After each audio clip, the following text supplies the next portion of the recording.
Il était une fois, dans une contrée lointaine et mystérieuse, un sage légendaire du nom de Kala. Ce n'était pas un simple philosophe ou un homme de savoir ordinaire. Non, Kala était bien plus que cela. Il était la personnification vivante de la sagesse et des principes stoïciens, un véritable guide pour tous ceux qui aspiraient à une existence plus profonde et plus significative. Sa réputation s'étendait bien au-delà des frontières de son village reculé. On disait qu'il possédait une connaissance si profonde de la vie qu'il pouvait transformer les âmes tourmentées en esprits apaisés. Chaque jour, des voyageurs des 4 coins du monde parcouraient des kilomètres pour le rencontrer. Certains étaient des érudits à la recherche de nouvelles vérités, d'autres de simples gens désespérés, cherchant un remède à leurs souffrances ou un sens à leur vie. Et tous repartaient changés, portant en eux une étincelle d'une sagesse ancienne, mais toujours aussi précieuse. Ce que Kala offrait, ce n'était pas des recettes faciles ni des solutions magiques. Non, c'était bien plus profond. Il enseignait les vertus, le courage et l'acceptation du destin avec une telle simplicité que chaque mot résonnait comme une révélation. Il parlait de la vie, de la mort, de la joie, de la peine, mais surtout, il parlait de l'excellence de l'âme humaine, ce que les anciens Grecs appelaient « arête ». Son approche n'était pas théorique. C'était un art de vivre, un chemin vers la paix intérieure que chacun pouvait suivre, quelles que soient ses circonstances.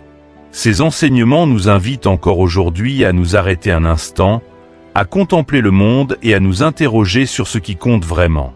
C'est cette sagesse intemporelle, incarnée par Kala, qui continue d'inspirer ceux qui, comme vous et moi, cherchent une vie de vertu, de sens et de sérénité. Dans cette vidéo de sagesse en évolution, nous allons explorer ensemble les leçons les plus profondes et les plus puissantes que Kala a partagées au cours de son existence. Ces enseignements ne sont pas seulement des idées philosophiques abstraites.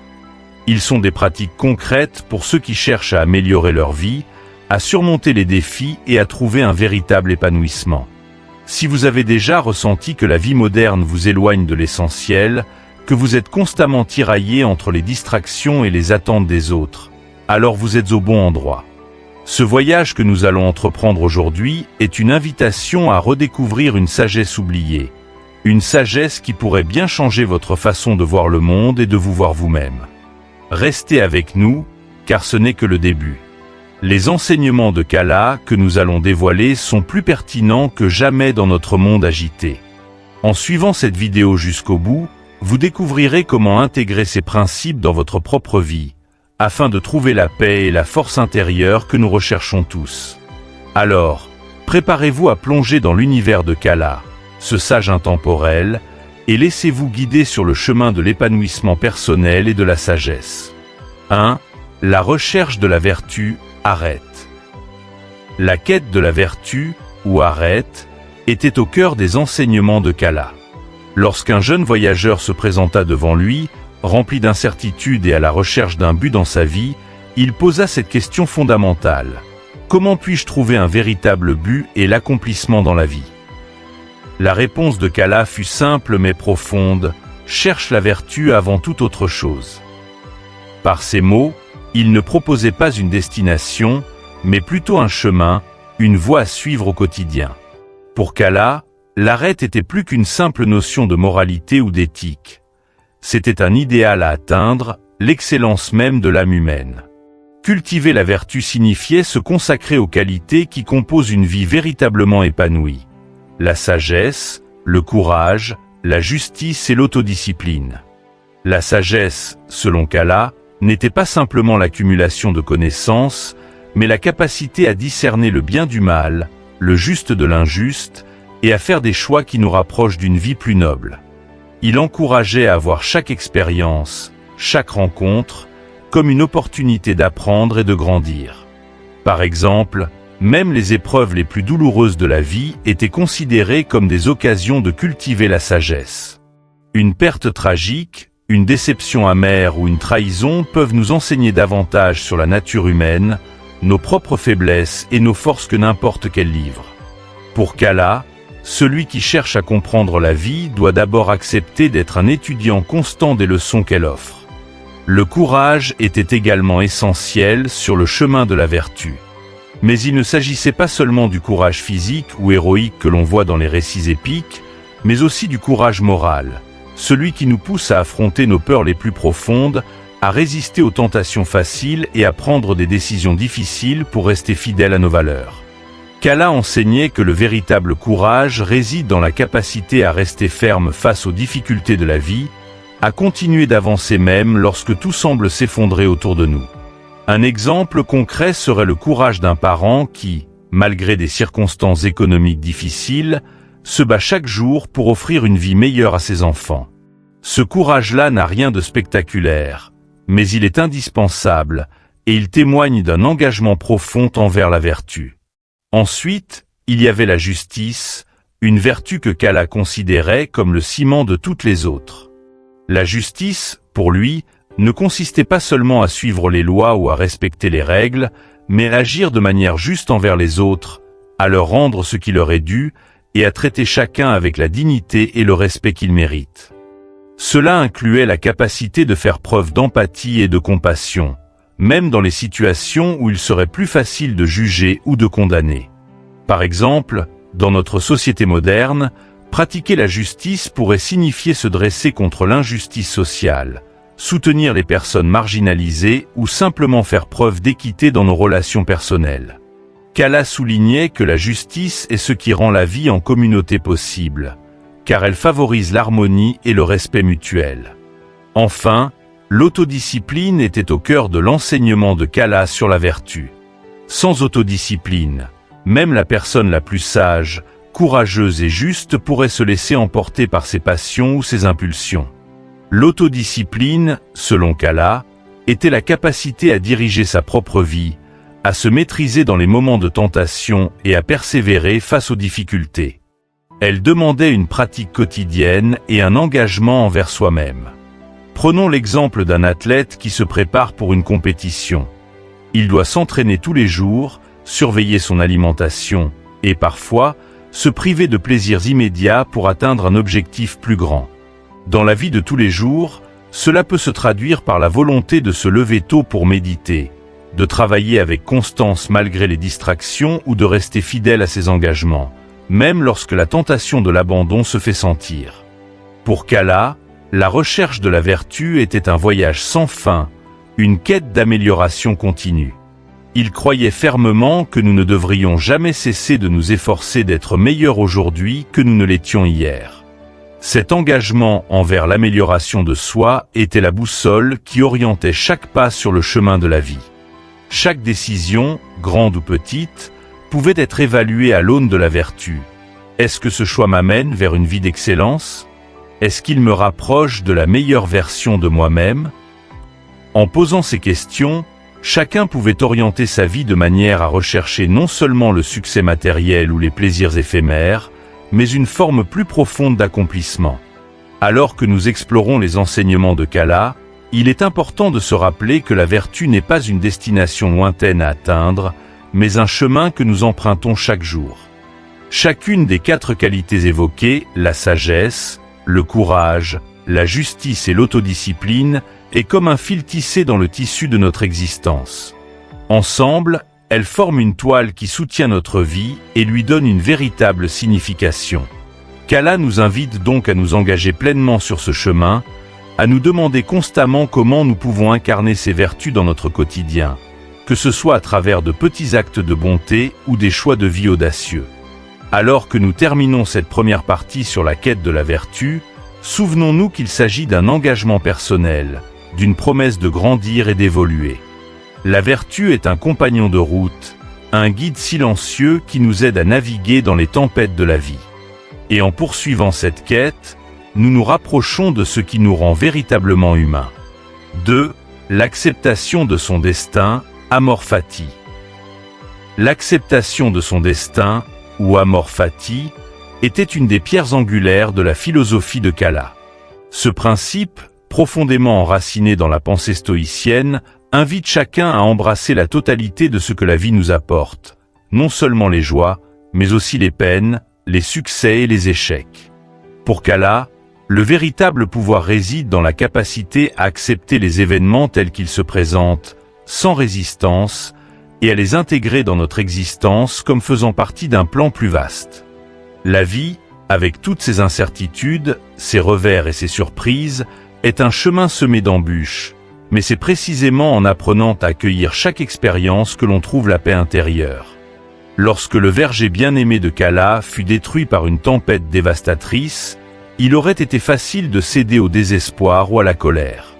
Après tout, ce jardin n'était pas seulement une source de nourriture et de beauté, il représentait des années de travail et de soins. Pour beaucoup, voir quelque chose d'aussi précieux se transformer en ruine aurait été une tragédie insurmontable. Mais pour Cala, cette épreuve faisait partie du grand tableau de la vie. « J'accepte ce qui s'est passé », dit-il calmement. En disant cela, il ne niait pas la perte ni la douleur qu'elle entraînait. Il reconnaissait simplement que lutter contre la réalité était une bataille perdue d'avance. La tempête avait déjà eu lieu, le verger était déjà détruit. Aucune lamentation ne pourrait changer cela. Au lieu de se laisser abattre, il choisit de voir cette destruction comme une opportunité. Celle de renouveler le jardin, d'apprendre de l'événement, et d'utiliser cette expérience pour cultiver la résilience. L'amor fati ne signifie pas se résigner ou se complaire dans la passivité face aux difficultés.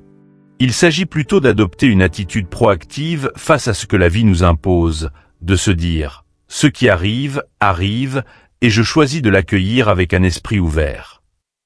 Cette acceptation radicale ne consiste pas à nier la douleur ou la souffrance, mais à les reconnaître comme des éléments naturels du voyage humain. Prenons l'exemple d'un athlète qui se blesse gravement. Si cet athlète ne fait que regretter son sort, il perd une opportunité précieuse d'apprendre à connaître son corps, à découvrir de nouvelles techniques de réhabilitation, ou même à cultiver d'autres aspects de sa vie auxquels il n'avait jamais prêté attention. En adoptant l'amor fati, il voit la blessure non pas comme un obstacle à son parcours, mais comme une partie intégrante de son cheminement vers l'excellence. Cala enseignait que chaque expérience, qu'elle soit agréable ou douloureuse, enrichit notre compréhension du monde et de nous-mêmes. Considérons, par exemple, une personne qui perd soudainement son emploi. Il est naturel de ressentir de l'inquiétude, de la peur ou de l'amertume. Mais selon le principe de l'amor fati, cette situation doit être embrassée comme une occasion de redéfinir ses priorités, de chercher un nouveau sens à sa vie, ou même de découvrir des talents ou des passions qui seraient restés inexploités sans ce changement forcé. En accueillant ce nouvel état de fait avec ouverture et curiosité, on transforme ce qui aurait pu être un événement uniquement négatif en une opportunité de croissance personnelle. Cette capacité à accepter et à transformer les difficultés est précisément ce qui permet de développer la résilience et de vivre en paix, quelles que soient les circonstances. Pour Cala, l'idée d'accepter son destin n'était pas seulement théorique, elle s'appliquait à tous les aspects de la vie. Il croyait que même les événements les plus insignifiants avaient un rôle à jouer dans notre développement personnel. Une journée pluvieuse, un contretemps dans les transports ou une dispute avec un proche peuvent sembler anodins, mais lorsqu'ils sont accueillis avec l'esprit de l'amor fati, ils deviennent des occasions de pratiquer la patience, l'humilité et l'adaptabilité. Chaque moment, aussi ordinaire soit-il, offre une leçon à celui qui est prêt à la recevoir. Cette perspective rend la vie entière plus riche et plus significative, car elle transforme le banal en extraordinaire. L'un des enseignements les plus profonds de Cala sur l'amor fati réside dans l'idée que l'acceptation ne se limite pas à supporter passivement les événements. Elle implique de les aimer activement, de les chérir comme une partie nécessaire de notre histoire. Lorsque nous embrassons notre destin, nous devenons les artisans de notre propre vie. Nous cessons d'être des victimes des circonstances et devenons les créateurs de notre propre existence. Il s'agit de voir chaque événement, non pas comme une barrière qui se dresse sur notre chemin, mais comme une brique qui construit la route sur laquelle nous avançons. Même les moments les plus sombres de la vie, comme la perte d'un être cher, peuvent être intégrés dans cette vision du monde. Au lieu de fuir la douleur, on l'accepte, on la vit pleinement, et en faisant cela, on lui permet de nous transformer en profondeur. L'acceptation de son destin ne signifie pas que l'on doit cesser de chercher à améliorer sa situation. Kala n'aurait jamais conseillé de rester inactif face aux défis. Au contraire, l'amor fati nous incite à agir, mais à le faire sans attachement aux résultats. Il s'agit de mettre toute notre énergie dans nos efforts, tout en sachant que le résultat final pourrait ne pas être celui que nous attendions. Par exemple, un étudiant qui prépare un examen difficile ne devrait pas seulement travailler dur pour obtenir une bonne note. Il devrait également être prêt à accepter le résultat, quel qu'il soit, et voir chaque échec potentiel comme une occasion d'apprendre et de se renforcer. Cette attitude lui permet de rester serein et concentré, quelle que soit l'issue. Alors que nous terminons cette deuxième partie sur l'acceptation de son destin, souvenons-nous que l'amor fati est une invitation à accueillir la vie dans sa globalité. Il ne s'agit pas de fermer les yeux sur la douleur ou les épreuves, mais de les intégrer pleinement dans notre existence, comme des éléments essentiels de notre cheminement. En embrassant tout ce que la vie nous réserve, nous devenons plus forts, plus sages et mieux préparés à affronter les défis à venir. 3. Se concentrer sur ce que l'on peut contrôler. L'une des leçons les plus importantes que Kala enseignait à ses disciples était de se concentrer sur ce qui est sous notre contrôle. Dans un monde souvent imprévisible et chaotique, il est facile de se sentir submergé par l'incertitude et l'impuissance. Durant une période de troubles politiques, alors que son pays était en proie à l'instabilité, un ami de Kala, en proie à l'inquiétude, lui demanda comment elle parvenait à rester serein et imperturbable au milieu de tout ce tumulte. La réponse de Kala fut à la fois simple et profonde : « Je me concentre sur ce que je peux contrôler ».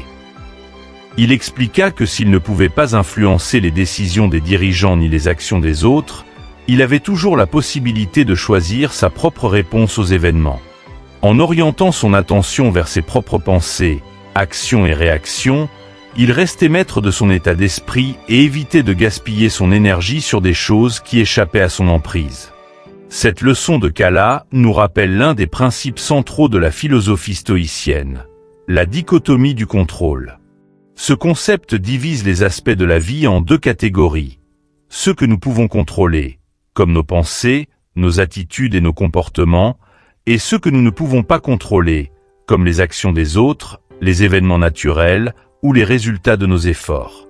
En concentrant notre énergie sur ce qui est véritablement sous notre pouvoir, nous pouvons éviter le stress inutile et l'anxiété qui accompagnent les tentatives de contrôler l'incontrôlable.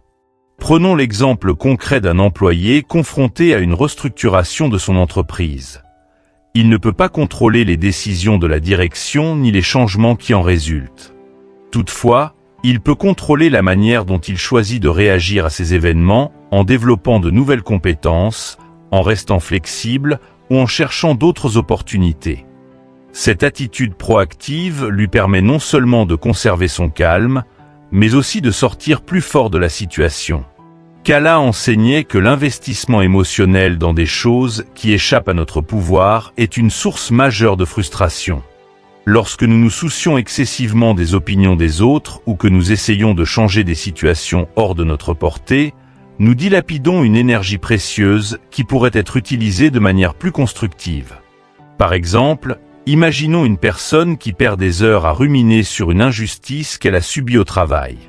Si elle n'a aucun pouvoir de changer la situation ou de modifier la décision qui a été prise, continuer à se focaliser sur cette injustice ne fera qu'aggraver son stress.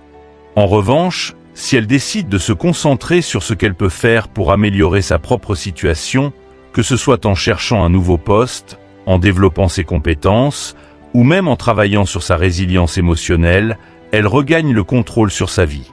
Ce changement d'état d'esprit lui permet de se libérer du fardeau de la colère et du ressentiment.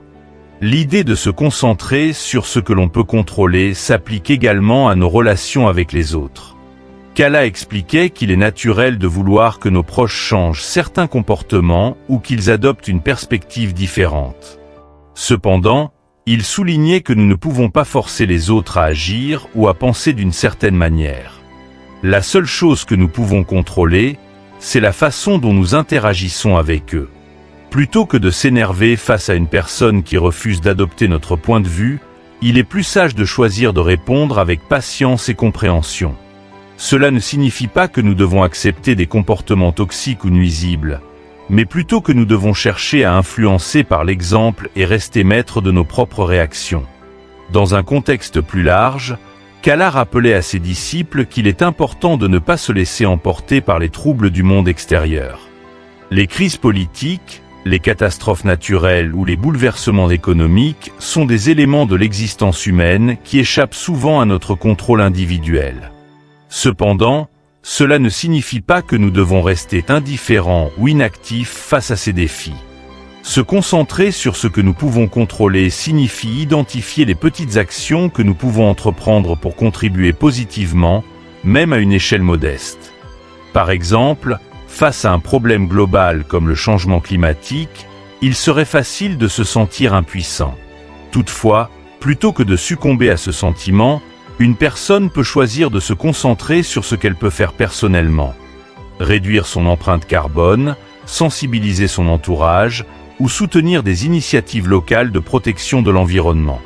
Ces actions, bien que limitées à l'échelle individuelle, redonnent un sentiment de contrôle et renforcent la résilience. Kala soulignait également l'importance de gérer ses propres pensées pour maintenir le calme intérieur. Il expliquait que si nous ne pouvons pas toujours contrôler les circonstances extérieures, nous pouvons néanmoins choisir comment nous les percevons. Cette capacité à changer notre perspective est un outil puissant pour cultiver la sérénité. Si nous considérons les défis comme des opportunités d'apprentissage plutôt que comme des obstacles, nous modifions notre expérience de ces situations. Par exemple, une personne qui voit un échec comme un signe d'incompétence sera découragée, tandis que quelqu'un qui le considère comme un enseignement précieux pour progresser s'en trouvera renforcé. En fin de compte, Kala enseignait que se concentrer sur ce qui est sous notre contrôle est une manière de reprendre les rênes de notre propre vie. Cela nous permet de canaliser notre énergie vers des actions concrètes, plutôt que de la gaspiller en inquiétudes inutiles. En nous rappelant constamment que notre véritable pouvoir réside dans nos choix personnels, nous développons la résilience nécessaire pour naviguer à travers les tempêtes de la vie. Ce principe ne promet pas une vie sans difficulté, mais il nous donne les outils pour y faire face avec courage et détermination. Alors que nous poursuivons notre exploration des enseignements de Kala, nous allons maintenant nous pencher sur le concept de vivre en harmonie avec la nature, ou logo. Ce principe stoïcien nous invite à observer l'ordre naturel du monde et à en tirer des leçons pour notre propre existence. Restez avec nous pour découvrir comment la contemplation du cosmos peut nous aider à trouver la paix intérieure et à nous ancrer dans le flot de la vie. 4. Vivre en harmonie avec la nature, logo. Le concept de vivre en harmonie avec la nature, ou logo, était central dans l'enseignement de Kala. Cette idée ne se limitait pas à une simple contemplation de la beauté naturelle, mais englobait une compréhension plus profonde de l'ordre du monde et de notre place en son sein. Pour Kala, le cosmos n'était pas seulement un spectacle à admirer, mais un modèle d'équilibre et de sagesse, une source d'enseignement sur la manière de vivre. Un soir d'été, alors qu'il contemplait les étoiles scintillantes, un de ses disciples lui demanda pourquoi il trouvait tant de réconfort dans cette observation. « En observant l'ordre naturel de l'univers, répondit Kala, je me rappelle de l'impermanence de toute chose. Cela m'ancre et m'aide à trouver la paix au milieu du flot incessant de la vie. » L'observation du cosmos permettait à Kala de prendre conscience de la petitesse de l'être humain face à l'immensité de l'univers. Cela lui enseignait l'humilité, lui rappelant que les tracas du quotidien, les succès et les échecs qui semblaient si importants, n'étaient en réalité que de petites vagues sur l'océan infini de l'existence. Cet ancrage dans une perspective cosmique aidait à relativiser les défis et les souffrances de la vie. Si les étoiles, les planètes et les galaxies pouvaient exister depuis des milliards d'années, traversant des cycles de création et de destruction, alors il devenait évident que nos propres vies, si courtes et éphémères, ne devaient pas être vécues avec une angoisse excessive. Kala voyait la nature comme un miroir dans lequel nous pouvions voir notre propre impermanence et trouver la sérénité dans cette prise de conscience. L'idée de vivre en harmonie avec le logo signifiait aussi suivre le flux naturel des événements, plutôt que de s'y opposer. Kala enseignait que la résistance à la réalité ne faisait qu'amplifier la souffrance. Par exemple, quand les saisons changent, on n'essaie pas de les empêcher de suivre leur cours. On s'adapte, on se prépare à l'hiver quand les jours raccourcissent, et on célèbre le printemps quand les fleurs commencent à s'épanouir.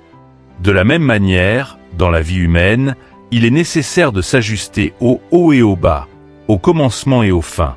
En acceptant le fait que tout est en perpétuel changement, on apprend à ne pas s'accrocher aux choses et à embrasser le mouvement constant de la vie. Vivre en harmonie avec la nature signifiait aussi reconnaître et accepter notre propre nature humaine. Cela impliquait de comprendre nos instincts, nos émotions et nos besoins fondamentaux, et de les respecter tout en cherchant à les maîtriser. Les enseignements de Kala encourageaient à ne pas renier nos désirs ou nos craintes, mais à les observer avec un esprit calme, de la même manière qu'on observerait un arbre plié sous le vent ou une rivière s'écouler sans fin. Par exemple, lorsque nous ressentons de la colère ou de la tristesse, Kala suggérait de voir ces émotions comme des phénomènes naturels, des réactions humaines face à certaines circonstances. Plutôt que de les refouler ou de se laisser emporter par elles, il conseillait de les accepter et de les observer, comme on observerait un nuage passer dans le ciel. En les comprenant, nous pouvons apprendre à ne pas nous laisser dominer par elles. Kala trouvait aussi dans la nature une leçon sur l'interconnexion de toutes choses. Il expliquait que, tout comme chaque élément du cosmos était relié à un ensemble plus vaste, chaque individu faisait partie intégrante de l'humanité et de la vie sur Terre. Ainsi, vivre en harmonie avec la nature, c'était aussi vivre en harmonie avec les autres et avec soi-même.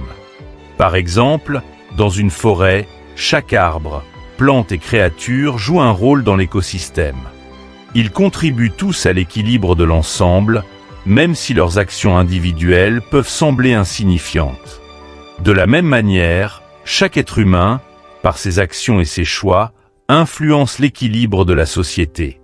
Cette compréhension pousse à agir avec bienveillance et responsabilité, non seulement envers les autres, mais aussi envers l'environnement qui nous entoure.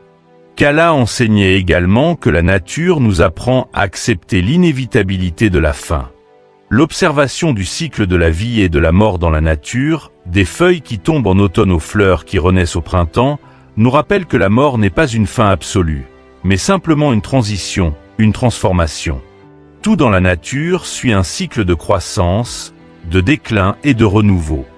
Lorsque nous comprenons cela, nous cessons de craindre la fin et apprenons à apprécier le présent avec une intensité nouvelle. Ce n'est pas pour se résigner, mais pour embrasser la vie avec une gratitude authentique, sachant qu'elle est précieuse précisément parce qu'elle est éphémère. Enfin, Kala voyait dans le logo une invitation à la simplicité et à la modération. La nature, avec ses cycles harmonieux et ses équilibres délicats, nous enseigne à ne pas rechercher l'excès, mais à viser un mode de vie équilibré. La croissance des plantes, le déplacement des animaux, et même la rotation des planètes obéissent tous à un rythme qui n'est ni précipité ni stagnant. Apprendre à vivre selon ce même rythme naturel, à respecter les besoins de notre corps et les limites de nos capacités, nous permet de mener une vie plus saine et plus épanouie. Par exemple, si l'on observe un arbre fruitier, on remarque qu'il ne produit pas des fruits toute l'année, mais seulement durant une saison. De même, il y a dans nos vies des périodes d'action intense et des périodes de repos, et les deux sont tout aussi essentiels à notre bien-être. À travers ses enseignements sur le logo, Kala nous invitait à ouvrir les yeux sur la sagesse qui se cache dans l'ordre naturel du monde. En apprenant à vivre en harmonie avec cette sagesse, nous pouvons trouver une tranquillité d'esprit qui transcende les turbulences du quotidien. En regardant au-delà de nos propres préoccupations immédiates, en contemplant les étoiles ou en observant simplement un ruisseau couler, nous découvrons que la paix réside dans l'acceptation et l'harmonie avec le flux de la vie. 5. Trouver l'équilibre, apata. La quête de l'équilibre, ou apata, était un principe fondamental dans les enseignements de Kala. Ce concept stoïcien de l'équanimité ne vise pas à éliminer les émotions, mais à les comprendre, les accepter, et les intégrer dans notre vie de manière à ce qu'elles ne nous dominent pas. Lorsqu'il traversa une période de deuil personnel, Kala ressentit toute l'intensité de sa tristesse, mais il ne permit pas à cette douleur de l'écraser ou de le détourner de sa voie. J'accepte mes émotions, mais je ne les laisse pas me gouverner. Je m'efforce de trouver l'équilibre, car c'est dans la sérénité que la véritable force se révèle, expliqua-t-il à un ami qui le voyait faire face à cette épreuve avec une étonnante sérénité. Pour Kala, l'équilibre émotionnel ne signifiait pas l'absence d'émotion, mais la capacité à reconnaître nos sentiments tout en évitant de nous y identifier entièrement. Lorsqu'une émotion survient, que ce soit la colère, la tristesse ou même la joie, il est naturel de la ressentir. Ce qui importe, c'est de ne pas se laisser emporter par elle au point de perdre le contrôle de soi. Prenons l'exemple d'une personne qui se retrouve en colère suite à une injustice. Cette colère, bien qu'elle soit une réaction normale et humaine, peut rapidement devenir destructrice si elle n'est pas maîtrisée. Elle peut conduire à des actes ou des paroles regrettables. En adoptant une approche stoïcienne de l'équilibre, on apprend à reconnaître cette colère, à l'accepter pour ce qu'elle est, tout en s'efforçant de la canaliser de manière constructive, comme en utilisant cette énergie pour agir de manière positive ou pour défendre une cause de façon mesurée. Kala croyait que les émotions, bien qu'intenses, étaient temporaires par nature. Elles surgissent, atteignent leur paroxysme, puis finissent par s'estomper. L'une des clés pour trouver l'équilibre est de se rappeler cette impermanence. Même dans les moments les plus douloureux, comme le deuil, il savait que la tristesse allait passer. Cela ne signifie pas qu'il minimisait sa peine ou qu'il cherchait à l'ignorer, mais plutôt qu'il la vivait pleinement sans la laisser définir toute son existence. Pour illustrer cette idée, on pourrait imaginer une tempête sur l'océan. Elle peut être violente et tourmentée, mais elle finit toujours par se calmer, et l'eau redevient paisible. De la même manière, nos émotions, aussi tumultueuses soient-elles, finissent par se dissiper avec le temps. L'approche de Kala consistait à naviguer au travers de ces tempêtes intérieures avec calme, en sachant qu'elles ne dureraient pas éternellement. L'une des façons dont il cultivait l'équanimité était par l'auto-examen constant. Il s'accordait régulièrement des moments de réflexion pour comprendre l'origine de ses émotions et leur signification. Si une situation lui causait du chagrin ou de la frustration, il cherchait à comprendre pourquoi cela le touchait autant. Était-ce parce qu'il nourrissait des attentes irréalistes? Avait-il une attache trop forte à certaines personnes ou à certains résultats? Cette introspection l'aidait à clarifier ses sentiments et à éviter de se laisser emporter par eux. En se posant ces questions, chacun peut apprendre à mieux comprendre ses propres réactions et à retrouver plus facilement un état de sérénité. Un autre aspect fondamental de l'équilibre émotionnel, tel que Kala l'enseignait, était l'importance de ne pas rechercher l'insensibilité totale. Certains pourraient croire, à tort, que le stoïcisme prône une forme de froideur émotionnelle, mais ce n'était pas le cas pour Kala. Il affirmait que les émotions font partie intégrante de la nature humaine et qu'elles jouent un rôle essentiel dans notre compréhension de nous-mêmes et des autres. Le but n'était pas de devenir insensible, mais de développer une force intérieure qui permet de ressentir les émotions sans en être submergé. Par exemple, lorsqu'on perd un être cher, il est naturel de ressentir de la tristesse, de pleurer et de se remémorer les bons moments passés ensemble. Cependant, l'équilibre consiste à traverser cette épreuve avec la conscience que cette douleur fait partie du processus de guérison et qu'il est possible de continuer à avancer tout en portant ce souvenir avec dignité. Kala utilisait aussi la méditation sur l'impermanence des choses pour cultiver l'équilibre. En se rappelant constamment que tout est en perpétuel changement, les saisons, les relations, les états d'âme, il trouvait la tranquillité d'esprit. En effet, accepter l'idée que rien n'est permanent nous aide à nous détacher des émotions négatives lorsque nous les vivons, et à ne pas nous accrocher désespérément aux émotions positives lorsqu'elles se manifestent. Cette compréhension nous pousse à apprécier les moments de bonheur sans craindre qu'ils ne disparaissent, et à endurer les moments difficiles en sachant qu'ils ne dureront pas toujours. Kala enseignait que pour trouver l'équilibre, il était essentiel de cultiver la patience avec soi-même. Il savait que même avec une pratique assidue de l'équanimité, il est naturel d'avoir des jours où l'on se sent plus vulnérable, où l'on se laisse parfois emporter par une émotion forte. Il ne s'agissait pas de se juger durement dans ces moments, mais de les voir comme des occasions d'apprendre et de s'améliorer. Par exemple, si une personne se laisse submerger par la peur face à une situation imprévue, plutôt que de se condamner pour son manque de sang-froid, elle devrait se rappeler que la maîtrise de soi est un exercice quotidien, et que chaque épreuve contribue à renforcer cette compétence. À travers la pata, Kala cherchait également à enseigner que l'équilibre est une forme de liberté. Lorsque nous apprenons à ne pas être les esclaves de nos émotions, nous sommes libérés des chaînes de la réactivité automatique. Nous avons alors la possibilité de choisir nos réponses aux événements de la vie, plutôt que de les subir passivement.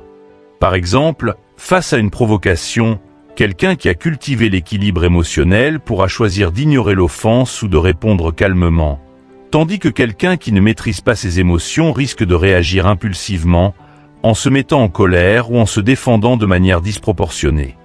Pour Kala, l'équanimité n'était pas un objectif lointain ou inaccessible, mais un état d'esprit que l'on pouvait cultiver jour après jour.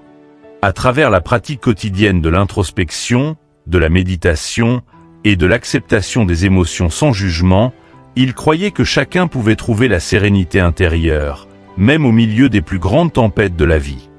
6. La pratique de l'introspection, PROC. La pratique de l'introspection, ou PROC, tenait une place centrale dans les enseignements de Kala. Cette auto-examination régulière était pour lui bien plus qu'une simple réflexion occasionnelle sur ses actions passées. Elle constituait une véritable discipline, un rituel quotidien pour évaluer ses pensées, ses actions et ses intentions. Un matin, alors qu'il s'était assis en silence près d'un ruisseau chantant, il fut interrompu par un voyageur curieux qui lui demanda ce qu'il faisait. Kala répondit calmement : « Je réfléchis à mes pensées, à mes actions et à mes intentions. Cette auto-examination me permet de grandir et d'aligner ma vie avec la vertu. » Pour lui, l'introspection était une boussole qui guidait son chemin vers l'amélioration continue. Kala considérait que la réflexion sur soi-même permettait d'identifier les comportements à corriger, les attitudes à renforcer et les erreurs à éviter à l'avenir. Dans la vie quotidienne, il est facile de se laisser emporter par le flot des événements, d'agir par automatisme ou de réagir impulsivement aux situations. L'introspection, en revanche, invite à prendre du recul, à observer ses propres pensées et à comprendre les motivations qui les sous-tendent. Par exemple, après avoir ressenti de la colère à cause d'un désaccord, au lieu de simplement rejeter la faute sur l'autre personne, Kala conseillait de s'interroger : pourquoi ai-je réagi de cette manière ? Y avait-il une insécurité ou une peur cachée derrière ma réaction ? Ces questions permettent de découvrir les schémas émotionnels et cognitifs qui influencent nos actions et de les corriger pour agir de manière plus vertueuse à l'avenir. L'introspection n'était pas pour Kala un exercice destiné à renforcer la culpabilité ou le regret, mais une pratique de connaissance de soi et de transformation personnelle. Il voyait chaque moment de réflexion comme une opportunité de se reconnecter à ses valeurs fondamentales et de réajuster sa conduite en conséquence. Par exemple, si, après une journée difficile, il se rendait compte qu'il avait perdu patience avec quelqu'un, il ne se contentait pas de se reprocher cette perte de sang-froid. Il cherchait à comprendre ce qui avait déclenché cette impatience et se demandait comment il aurait pu réagir avec plus de calme et de compassion. Ainsi, chaque séance d'introspection devenait une occasion de mieux comprendre ses propres faiblesses et de mettre en place des stratégies pour les surmonter. Pour Kala, il était essentiel que l'introspection ne se limite pas à une analyse mentale, mais qu'elle se traduise aussi par des actions concrètes pour s'améliorer. Par exemple, si l'introspection révélait un manque de courage dans une situation donnée, il cherchait des moyens de cultiver cette vertu. Cela pouvait passer par l'engagement à affronter une peur spécifique ou à défendre une cause qu'il jugeait juste, même si cela lui coûtait. Cette approche pragmatique faisait de l'introspection non seulement un outil de réflexion, mais aussi un moteur d'action. La connaissance de soi n'avait de valeur que si elle conduisait à un changement tangible. Kala enseignait également que l'introspection devait être une habitude régulière, car nous évoluons constamment. Les défis et les circonstances de la vie changent, tout comme nos réactions et nos perceptions. En pratiquant l'introspection de manière continue, on peut s'assurer de rester aligné avec ses valeurs malgré les fluctuations du monde extérieur. Imaginons un marin en pleine mer. Il ne se contente pas de vérifier sa boussole d'une seule fois au début du voyage, il la consulte fréquemment pour s'assurer de rester sur la bonne trajectoire. De la même manière, l'introspection régulière permet de réajuster le cap de notre vie pour qu'il reste orienté vers la vertu, quels que soient les obstacles ou les distractions rencontrées en cours de route. L'un des plus grands bénéfices de l'introspection était, pour Kala, la possibilité d'éviter les répétitions d'erreurs passées. En prenant le temps de réfléchir aux actions passées et à leurs conséquences, il devenait plus facile de ne pas retomber dans les mêmes travers.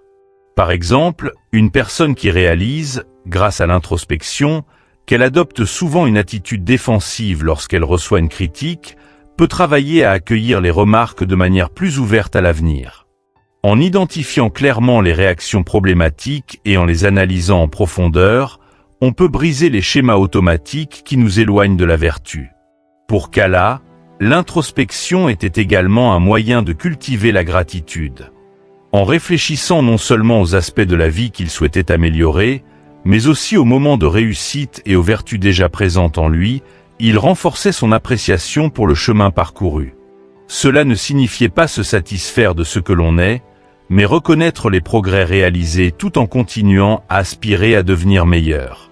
Par exemple, en repensant à une situation difficile où il avait réussi à faire preuve de patience ou de courage, il pouvait se féliciter de cette réussite, tout en cherchant à identifier les moyens d'aller encore plus loin dans cette voie.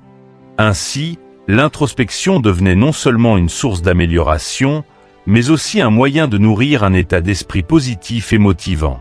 Kala soulignait également l'importance de la sincérité dans la pratique de l'introspection. Il ne servait à rien de se mentir à soi-même ou de minimiser ses défauts et ses erreurs. Au contraire, il fallait faire preuve d'une honnêteté brutale, ne pas chercher d'excuses et admettre pleinement ses manquements. Cette transparence avec soi-même demandait du courage, mais elle était essentielle pour avancer véritablement sur le chemin de la vertu. Il est souvent plus facile de blâmer les circonstances ou les autres pour nos propres échecs, mais Kala nous rappelle que le véritable progrès commence lorsque l'on prend la responsabilité complète de ses pensées et de ses actions. À travers la pratique de l'introspection, Kala montrait aussi à ses disciples l'importance de la continuité et de la persévérance sur le chemin du progrès personnel. La route vers l'excellence n'est pas une ligne droite, mais un parcours parsemé d'obstacles et de détours. Parfois, malgré tous nos efforts, nous pouvons avoir l'impression de régresser ou de faire face à de nouvelles difficultés. C'est précisément dans ces moments que l'introspection prend toute son importance. En revisitant régulièrement ses objectifs, en réévaluant ses progrès et en ajustant ses efforts, on s'assure de continuer à avancer, même si le chemin peut sembler sinueux. 7. Se souvenir de la fugacité de la vie, Memento Mori. Le concept de Memento Mori, ou se souvenir de la fugacité de la vie, était l'un des enseignements les plus puissants de Kala. Alors qu'il approchait de la fin de ses jours, il rassembla ses disciples autour de lui pour partager un ultime message. Souvenez-vous que la vie est éphémère et que nous devons chérir chaque instant. Vivez avec un but, car un jour, nous retournerons tous à la terre. Par ces mots, il leur rappelait l'importance de vivre pleinement en gardant à l'esprit la brièveté de l'existence. Pour Kala, la conscience de la mortalité n'était pas une source de peur ou de tristesse, mais un appel à l'action, une invitation à donner un sens véritable à chaque moment. La philosophie de Memento Mori encourageait ses disciples à considérer chaque jour comme un cadeau, une opportunité d'agir avec intention et de faire des choix alignés avec la vertu. Pour illustrer ce principe, Kala prenait souvent l'exemple des feuilles d'un arbre en automne. Lorsque les feuilles tombent, elles rappellent que même les plus belles choses de la nature sont temporaires. La fragilité de la vie rend chaque instant précieux, et c'est précisément cette impermanence qui donne à la vie son intensité. Si nous savions que nous vivrions éternellement, il est probable que nous reporterions indéfiniment nos actions, croyant que nous aurons toujours du temps pour corriger nos erreurs ou atteindre nos objectifs. Mais en étant conscients que notre temps est limité, nous sommes poussés à agir maintenant, à ne pas perdre un seul instant. Pour Kala, Memento Mori ne signifiait pas simplement réfléchir à la mort de manière abstraite, mais intégrer cette conscience dans sa vie quotidienne. Cela pouvait se traduire par des gestes simples, dire « je t'aime » aux personnes qui comptent pour nous, poursuivre les rêves que l'on a toujours remis à plus tard, ou encore éviter les querelles inutiles et les regrets qui nous empêchent d'avancer. Il enseignait à ses disciples qu'en vivant chaque jour comme si c'était le dernier, on apprend à apprécier ce que l'on a, à prendre conscience de ce qui est vraiment important et à se libérer des préoccupations futiles. Par exemple, face à un choix difficile, se demander « si je devais mourir demain, serais-je satisfait de cette décision ?» permet d'aligner nos actions sur nos valeurs les plus profondes. Ce souvenir de la fugacité de la vie incitait également Kala à encourager ses disciples à cultiver la gratitude. Lorsque l'on sait que chaque moment est unique et ne se reproduira jamais, il devient plus naturel de se réjouir des choses simples. Le sourire d'un ami, la chaleur du soleil sur la peau, ou la sensation de marcher pieds nus sur l'herbe. Cette capacité à s'émerveiller du quotidien est une forme de sagesse qui permet de vivre avec plus de légèreté et d'intensité. Kala expliquait que la gratitude n'est pas seulement un sentiment agréable, mais une pratique qui transforme notre perception de la vie. En nous concentrant sur ce que nous avons plutôt que sur ce qui nous manque, nous découvrons que même dans les moments difficiles, il y a toujours des raisons de se sentir chanceux. Un autre aspect de Memento Mori était l'idée de réévaluer constamment ses priorités. Si la vie est courte, il est essentiel de s'assurer que l'on consacre son temps et son énergie à des choses qui ont vraiment du sens. Kala invitait ses disciples à se poser régulièrement la question « Suis-je en train de vivre selon mes valeurs ?»